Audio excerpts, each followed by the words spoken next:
Om Sahana Bhavatu, Sahanau Bhunaktu, Sahaviryam Karavavahai, Tejasvinavaditam Astuma Viddishavahai. Om Shanti, Shanti, Shanti. May that one protect us both. May that one nourish us both.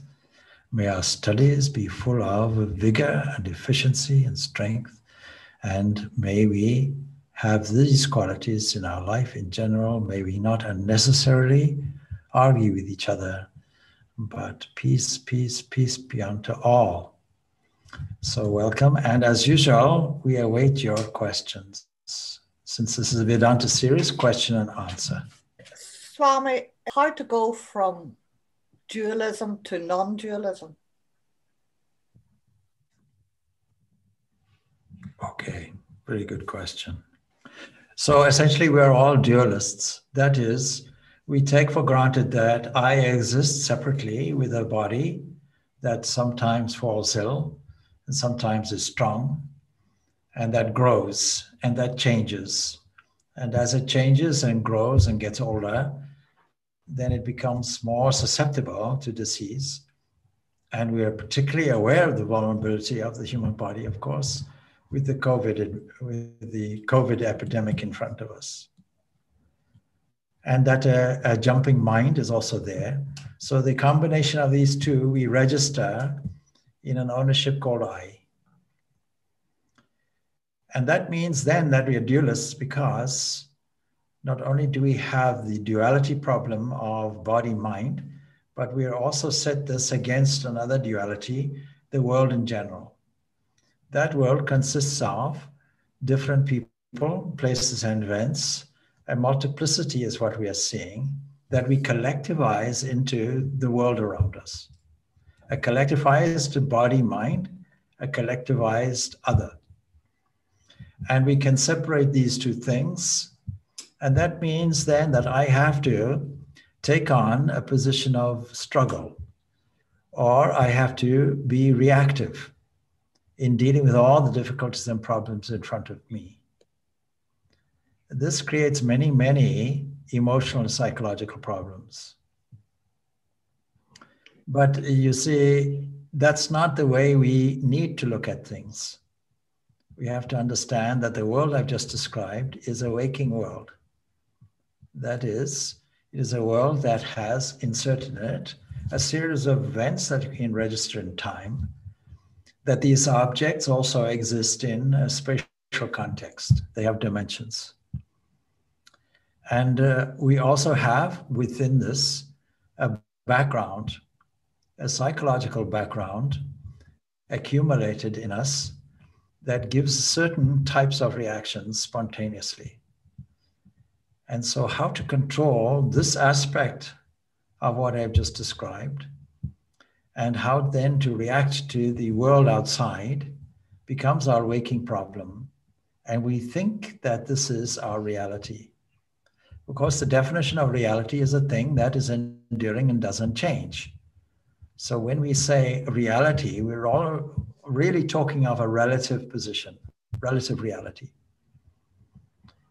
Permanency will really be the thing that doesn't change, the thing that is enduring, the thing that has no limitations would be an absolute reality. And the question in philosophy is there such a thing? When we explore the nature of reality, it becomes a very critical question for all of us. And when we investigate it, even from a science point of view, we are now dealing with what is the nature of reality, because the very foundation of this predictable world is shaky, is at stake. At the very fundamental level, things are not quite what they seem. If you want to describe what is an electron, and the description is a vibration or oscillation in Hilbert space, it doesn't really help us. So we don't really know. How do we then bridge a gap between the world as it fundamentally is and the world as it seems to be, And we have to endorse this reality in our interpretation as something that we have to deal with on a daily basis. We can't just dismiss it and say it's a bunch of vibrations, it's not really there, or anything like that. We have to be dualistic in our approach. But that doesn't mean to say we have to stick there. It just means it's one way of looking at it. Another way of looking at it is this. Another state of consciousness exists where not just one ego is there, but multiple egos are there, and many, many different time scales, many different adventures are there, still holding these components of time, space. We may also add function, causation. The same components as are there in a waking state are there in what we call a dream state. But what we call dream is a transition period. It's a transition between the waking and deep sleep. So that Patanjali Yoga Sutras that proposes that there are 5 varieties of waves gives us right knowledge, wrong knowledge, verbal delusion, memory, and sleep. It doesn't mention dream. The reason why it doesn't mention dream is a mix of memory and sleep. Memory and sleep together produce dream. So we can consider this state of consciousness as real at the time, but disappearing naturally when we drift away, go back to a waking state. Dreamless sleep is also there, deep sleep, and that's a state of consciousness that we call from a waking state sleep, but we only call it that from this particular waking conscious state. If we want to shift our position, we can see it as the highest area of potentiality that we can come across. It is a highly causal position that has the potential to bring everything else out. And its nature is non-dual. Dream is duality. Waking state is duality. But this state of dreamless sleep is a non-dual state where we can still separate it and be aware that it has a property. We can label this property peace, perfect peace. The reason why it's a state of peace is because there is no duality. Something that is all one, there's nothing to oppose, nothing to struggle, there's nothing else to fear. Non-duality has the characteristic of removing all of these dual experiences that stimulate these actions and reactions. But it's still not the highest because peace is something that can be observed. And then we can observe all these 3 states of consciousness. So when we talk about non-duality from a philosophical point of view, we're bringing out this trump card of these states of consciousness: waking, dream, and dreamless sleep. And this is all fresh in our minds, those who have attended recently the dream interpretation course, because these are things we have brought out in our introduction yesterday. The fact that the dream is there means that there is a cosmic mind operating in this area that we call God, and therefore every dream will be God's message to us. Our interpretation of it may be different, or it may well be ignored completely and dismissed. But all this interpretation and dismissal is from a waking state of consciousness. Is there another way of observing this? Is there another way of approaching this? Yes, from a truly non-dual position. That is the position of an eye-witness consciousness itself that beams forth these 3 states. And so at the risk of repetition, I use the example of a station master standing on a platform observing 3 trains come and go. I neither came with the first train, nor did I go with the last as a station master. I'm simply observing 1 train come, 1 train go. Next train come, next train go. Let's say first train is a goods train and things are taken off and loaded on, something like a commercial train. And I'm observing this and waiting. When things are taken off, things are taken on. When things are ready, it moves off. We call this the demise of waking consciousness. We can do this when we drift off into sleep, or we can induce it deliberately through anesthesia. Then another train comes, let's say a passenger train, lots of activity, people coming off, people going on, lots of passengers, and we're observing this. And I can blow the whistle and move it on. It glides across. There was nothing from the first train that made a definite, deliberate, conscious transition to the second one. There was no border. There was no customs area where the conditions of the first train transferred to the second. And then when that train goes off, an empty train comes, deep sleep comes. But I neither came with the first one. I didn't go with the last one. I stood there in my pristine glory, in my infinite invisibility, beaming there, pure existence, pure consciousness. And because it is non-dual, pure bliss, because nothing else to upset my happiness.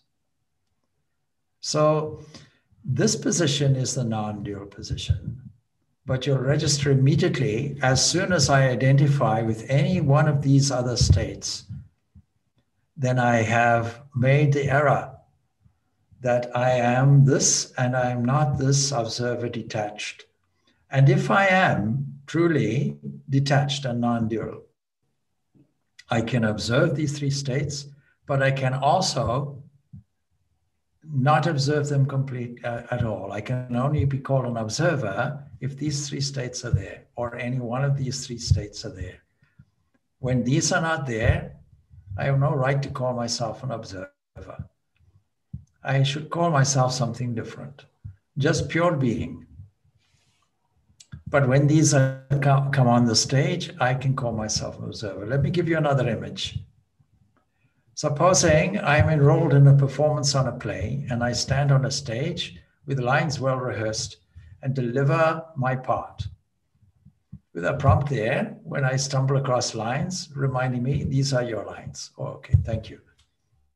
You can put that prompter there as the Lord of the universe, giving me clues continuously in a helpful way, loving way. But life is that rehearsal, a conditioned kind of operation. And there I am delivering my lines. I know that the scenery is not real. I know it made from the carpenter's workmanship last week. And then he painted it. Instead of a real tree there, it was just a painted cardboard thing, artistically arranged in such a way that from a distance, the audience's point of view, it looks like a tree. Other actors are on the stage, different characters are there, all playing their parts. Now, if I know this thing as an actor, I am never deluded into identifying myself with my role. I try to come as close as I possibly can in order to be efficient at my acting job.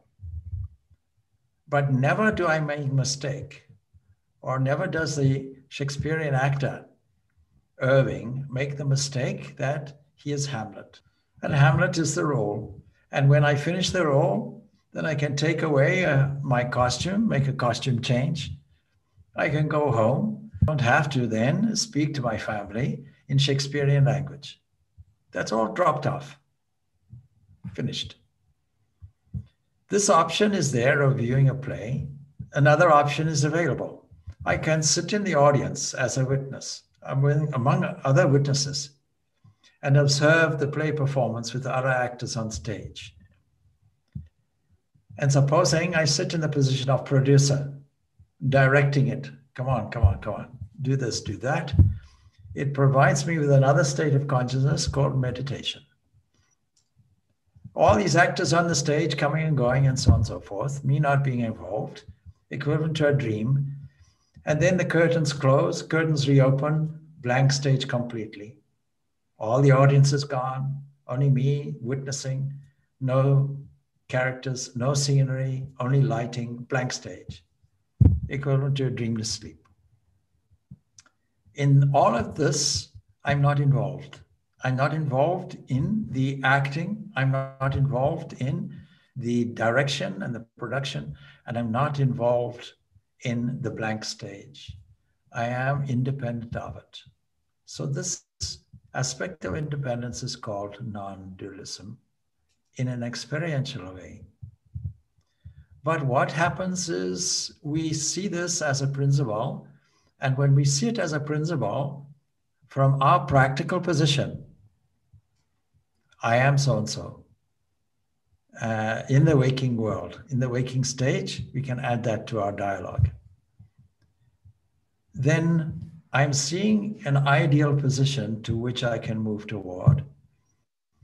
And I can start with a position of dualism, knowing it's a fact of my experience, my relative reality, and move closer progressively toward that. And the best way to do that is to understand all the principles within the Vedanta that goes toward it. Namely, this world is made from a combination of God's angels, God's graces, God's messengers. These are called tanmatras, subtle elements, subtle forces. If I know these things, then I can make a subtle progression back to the original source, which is the cosmic mind.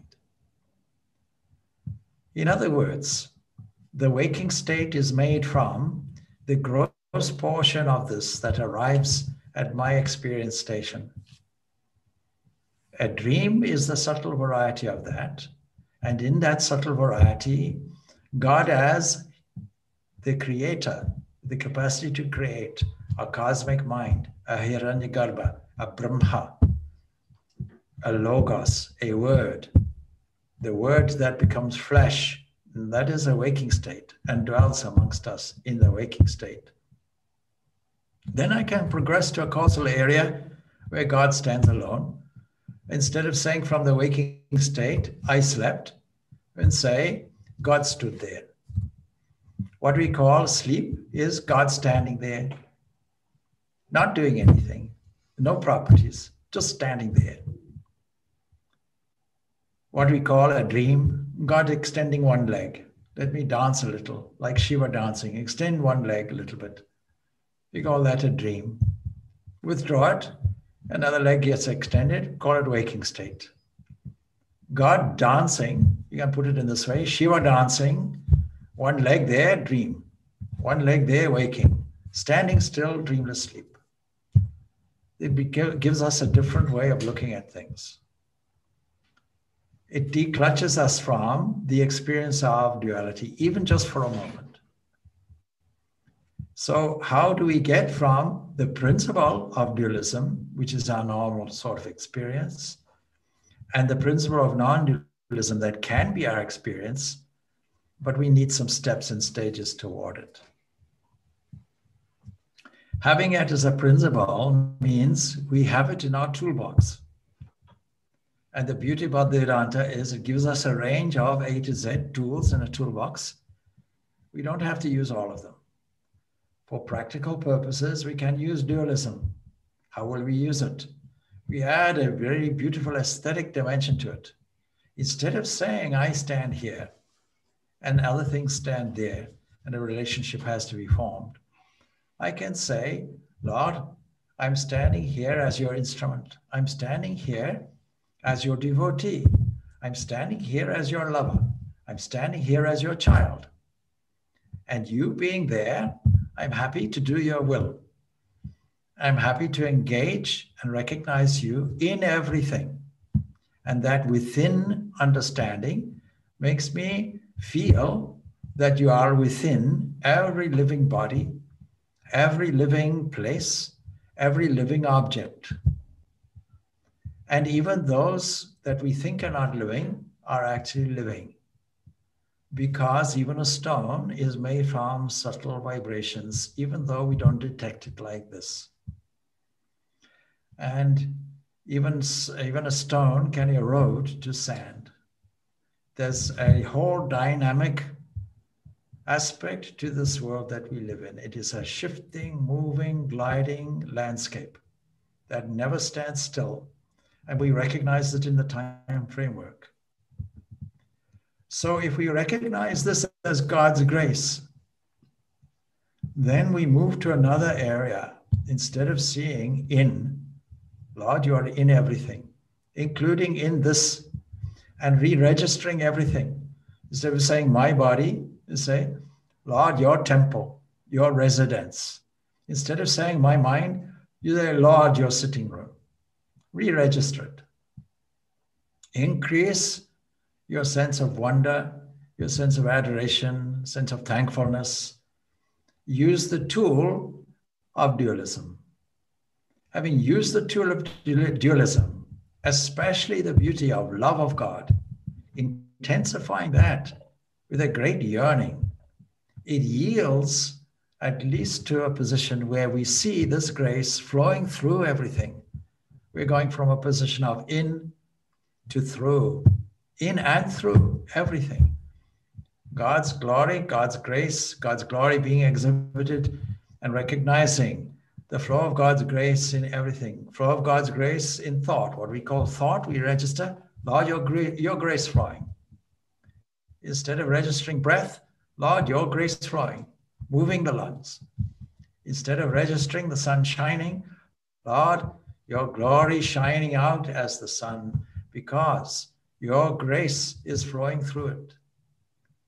Registering everything in this way gives us a more real connection. It tells us that there is a more open position, a more revealed position. And feeling this connectedness is what is called a qualified non-dualism. It is not a movement as much as an expansion. It is not a deliberate step, a deliberate say, okay, here's step one, step two. It is a natural opening or yielding of a new position, which is also experiential, not artificial in any way. And that then opens up naturally to a situation where I feel a oneness. There are no two. Of course, I can take any position in an operational way.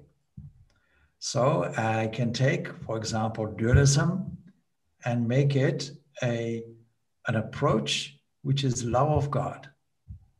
I can take an intermediate position and say, I can take this up, not just as love of God, but love and connectedness. Or I can take this position up by saying, maybe I won't recognize any form of God at all. Maybe I'll simply take the world as I see it and understand, try to pursue what is the standing reality there, and use the capacity to discern that I have, discriminate between what is real, what is unreal, what is useful, what is not useful, what is permanent, what is impermanent. And in this way, lead a dedicated life to that, toward that end. Using astute intellect, I can do that. It will yield the same position. This position, of course, is called Jnana Yoga, but I still have to deal with a dual world. The only conclusion I can come to is this non-duality, no doubt. But until I actually experience it, I'm still a dualist.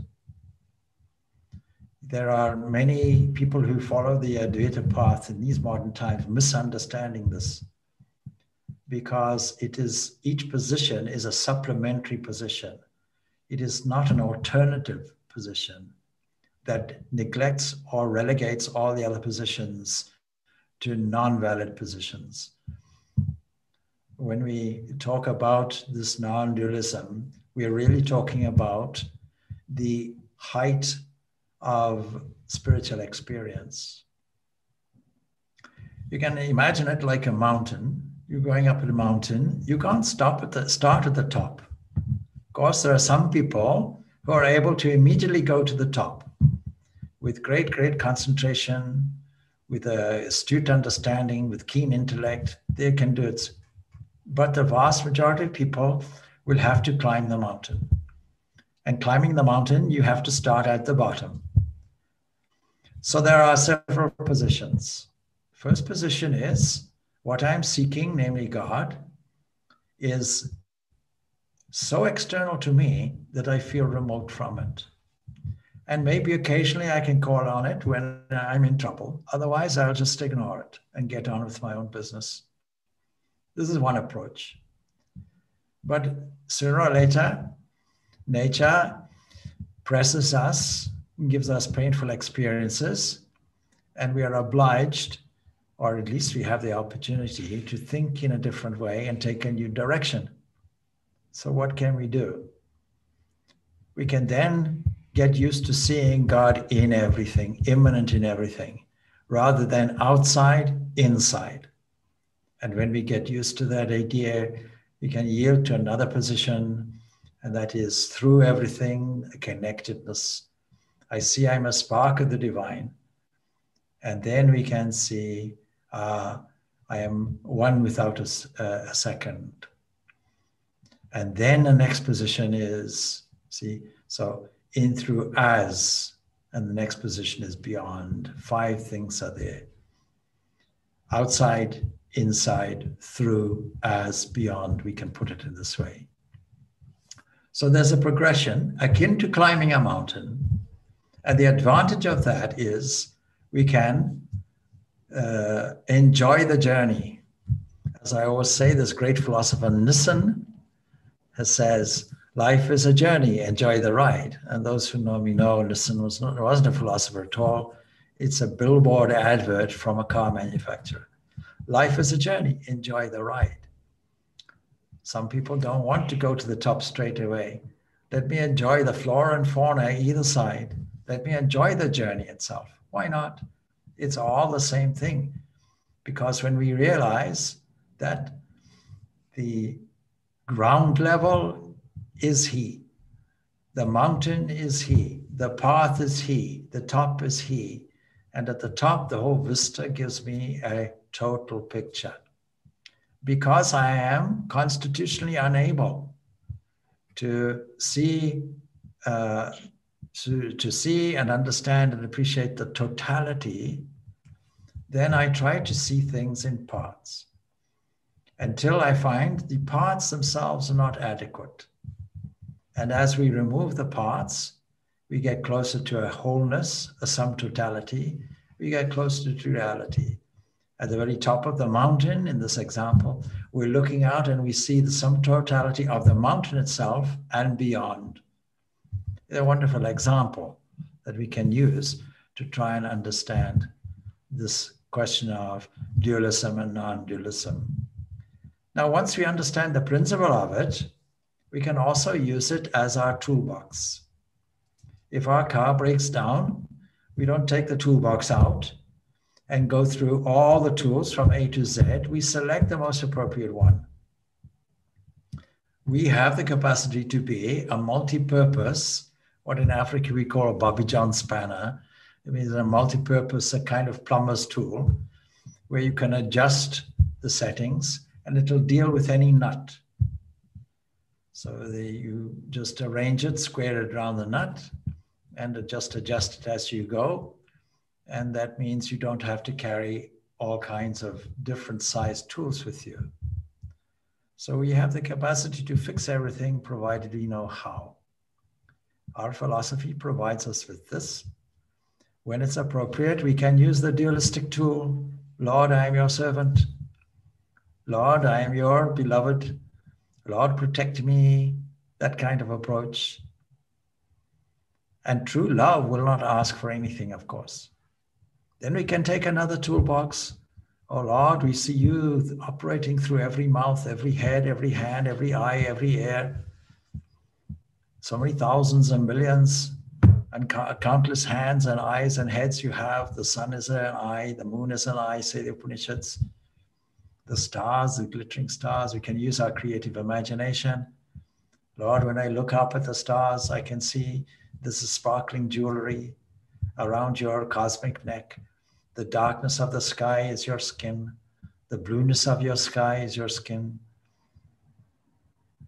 All of these things we can do, but the one magnificent tool that we have is our creative imagination. Because at the moment, all our problems are because of this imagination. We imagine ghosts around every corner, we become frightened. We imagine something might happen to me, and we become frightened. And then we commiserate over the past. The past is gone, so bringing up the image of it is in our imagination. Bringing up something that hasn't occurred or is not occurring at this immediate moment is in our imagination. Imagination requires forming a picture. And the more we form this picture, deliberately, consciously, with a direction and purpose in mind, the better. So we are the creators of our own destiny, and the technique we can use this is to use these components of dream, that is, these creative components in glorious technicolor, with all kinds of imaginary scenes. Assemble all of these. It might be memories of a pilgrimage. It might be beautiful scenery, anything that we can use as a raw material to guide us inward. And so this is called meditation. Meditation can be viewed as a planned dream. We take the components, creative components from our memory, assemble them in a structured order, and canalize the mind in a direction accompanied by an appropriate monologue, a commentary, a running commentary. Knowing that it is God's grace being supplied as thought, we stand back and say, Lord, please this way, Lord, please that way, until we come to a position of poise, where this nearness becomes oneness. And that is the non-dual experience. Then philosophically, if we have an astute and acute problem, we bring up our non-dualistic principle tool. And that solves all problems. That is our multi-purpose tool. That solves every problem. Why is there such a terrible struggle in this life? The non-dual tool we can bring out if the other tools are not working. Theology, Christian theology will say, this is, maybe they can say this is a kind of test. Maybe you can say that we don't know, it's a mystery. God should be loving and just, but he made this funny world. The Sankhya philosopher will say, it is due to our wrong thinking. Adjust your thinking, it will be corrected. The non-dualist will say, it is only an apparition because it is only existent in the waking state. But the dream comes along, it's gone. Other difficulties are there. All pleasures are there. And that whole thing is gone in the non-dualistic state of dreamless sleep. And in pure non-dualism, all of it is gone. All the worlds are gone. All three worlds are gone. But how do we access that? We access it by cultivating another state of consciousness that we call meditation. And in meditation, we construct all the imaginative creative components that we can have. We stand in a poised area, a causal area, that we relate to dreamless sleep, and we then manufacture something, and it crystallizes as the waking world. If you want to change the world, change your consciousness. So that's a wonderful formula derived from the non-dualistic aspect. And when things are difficult, when we are cornered, when no other tool, operational tool can work, the non-dualistic tool will always work. The practical side of non-dualism, therefore, is to see that same God who is within you in everything and everywhere. And that practical dimension leads you to the practical operation of the hands, service. Spontaneously, we move towards service. The practical side of the Vedantic non-dualism is service to God in, through, as man, or any other being. Man being, of course, the most sophisticated of all the species. One of the great duties put out in classical Hinduism, one of the great yajnas or offerings that have to be done, well, offerings to God in various forms.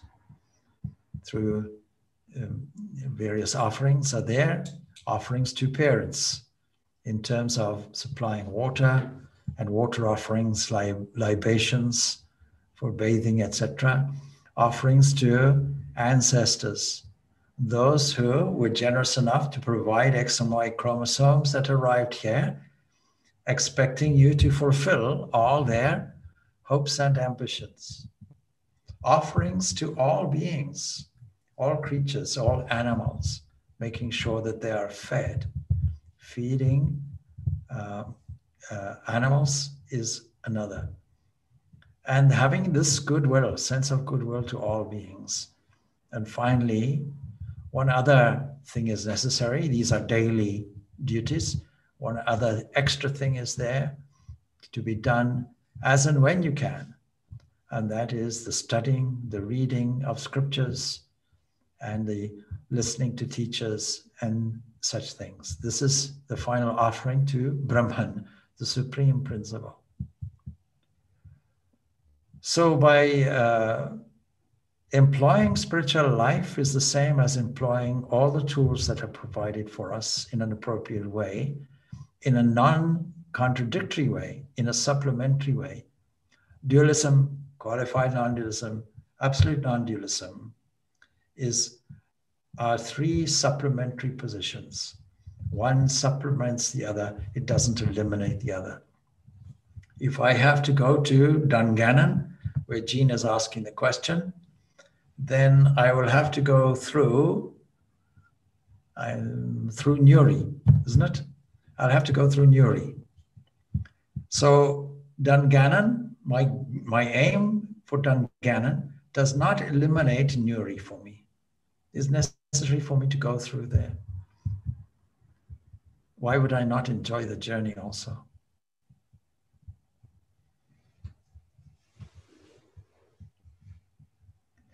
People who are in this modern age follow this process of non-dualism also tend to not be real and not deal with real problems, even though they're there. My leg is hurting. I received a cut. What will I do? Oh, don't worry, it's just an illusion. It doesn't really work. When we have a toolbox, we can apply any tool. Supposing I say, what is a table? A table is made, just an atomic structure, mainly made from space. Actually, it's just an assemblage of quarks and electrons and so on, and has no real stability to it, no permanence to it, no determinacy, and it's just an assemblage of possibilities. This information is absolutely no use to a carpenter who wants to make a table. Carpenter doesn't want to know that. You can't, from a philosophical point of view, say, well, it's only valid in the waking state. And so therefore, you see, it's only an assemblage of these waves called tanmatras and so on. And actually, it's only there because of apparitional causation called vivarta. It's just an illusion. A carpenter doesn't want to know that. He'll ask, okay, that's all fine, but how will I make the table? What size do you want me to make it? What materials do you want to make? What is the quality that you're looking for? How tall should it be? How broad should it be? Should it accommodate a chair? Do you want it low? Do you want it high? What kind of thing do you want? Give me some dimensions, please. Tell me, draw it out for me, even on your imaginary piece of paper, and then I'll make it. I'll try to make it with imaginary wood if I can. You see, when they present the table, and say, where's the table? You say, well, you said, you see, it's all an illusion. I'm making an imaginary table. That doesn't work. So in practical life, we can use dualism happily with this understanding. At the back of our minds is always the non-dual principle. And that way we proceed.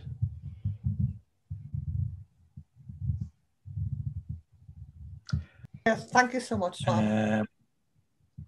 Okay, all right. So 11:45 means I'll take one more question and then we'll leave it off. We've been on the go now with groups from 9 o'clock already.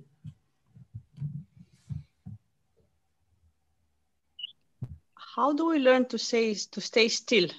And I know this affects more some Enneagram numbers than others, but on one side, it's important to go from from tamas to rajas and action, and from action to selfless action to sattva. But it's very easy to be pulled in lots of different directions, and then the mind also scatters. And I know meditation and constant practice helps, but are there other tools to learn to just stay still and stay focused? So staying still and staying focused are two different things, really. But your nature, from your philosophy, is your nature active at all, or is it still? My own nature. Or I guess the divine nature is both. It's constant waves. So in a sense, it's constant action, but with purpose. Yes.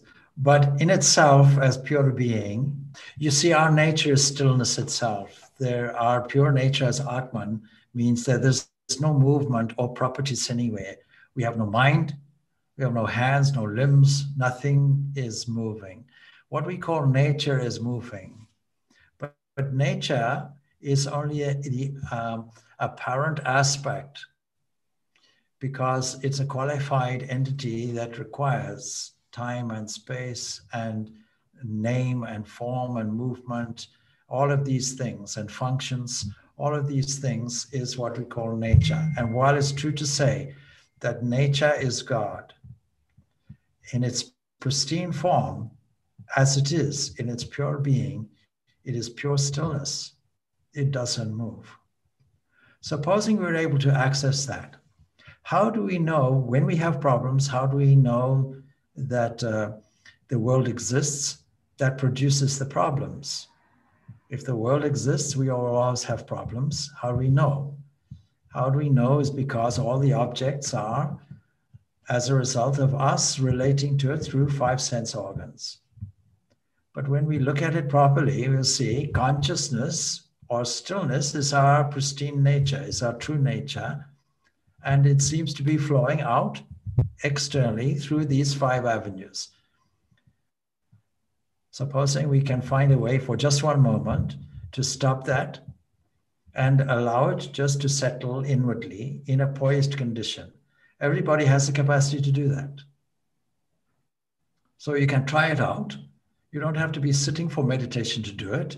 At any moment, we can withdraw into our own pure being and stand for a while and beam from there. When we do this, the mind becomes calm and all this flurry of activity goes away.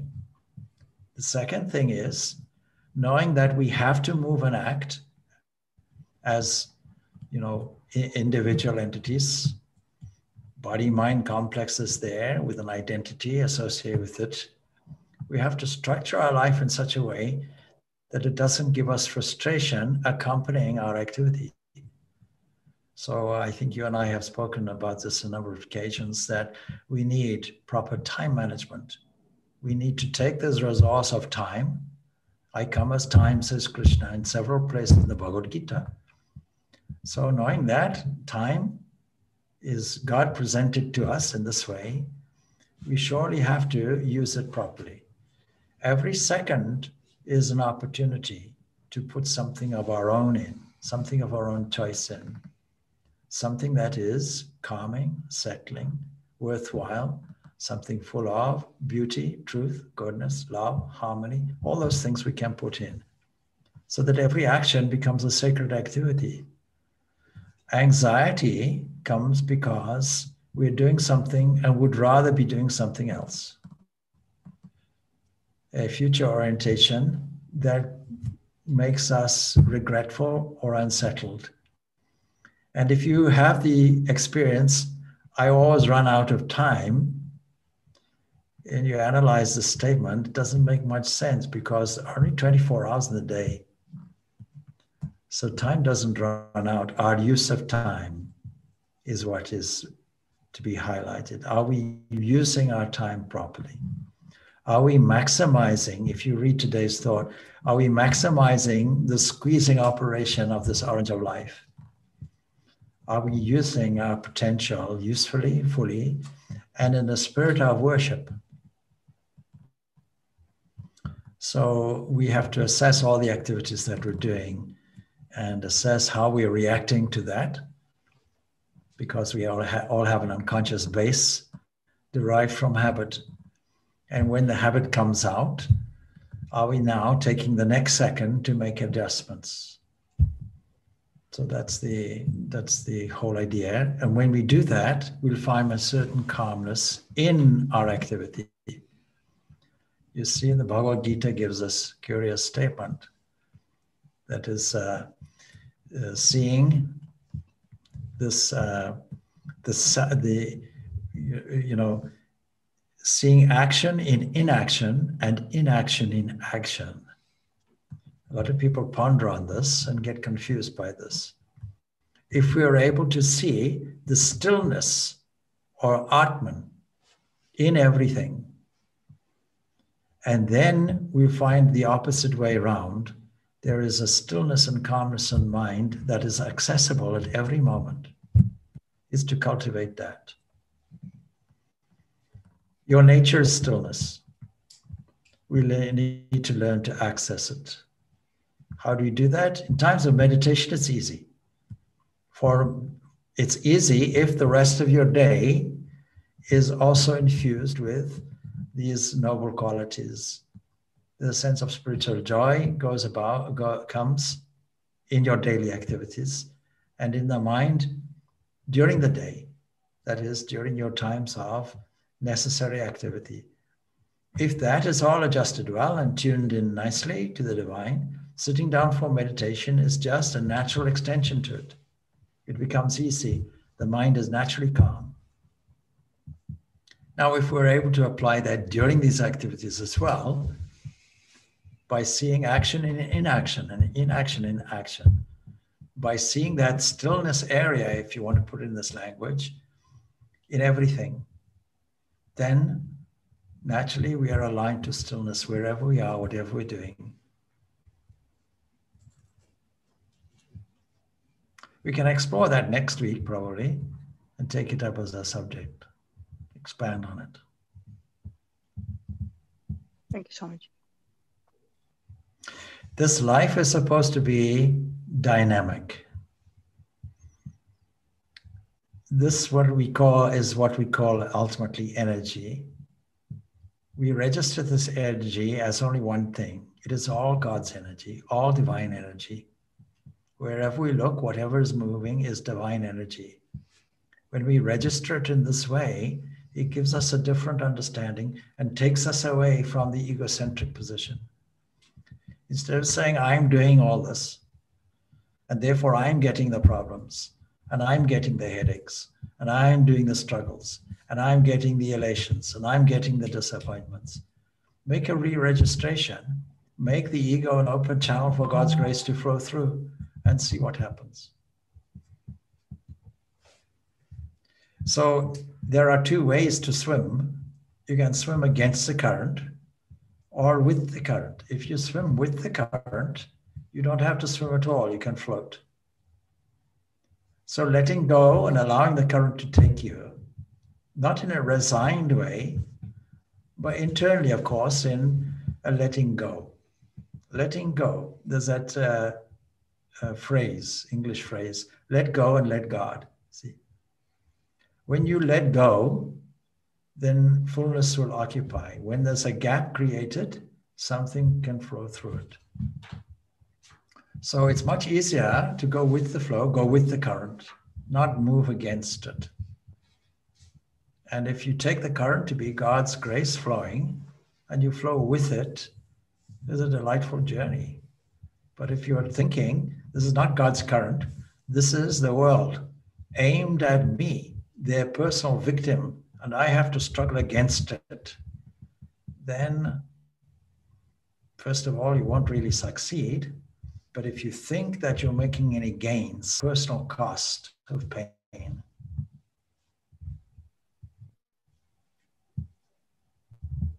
the God's current, what we call life, is God's grace flowing. Attune to it and flow with it. Glide across. Make an easy movement. Life is not the struggle you think it is.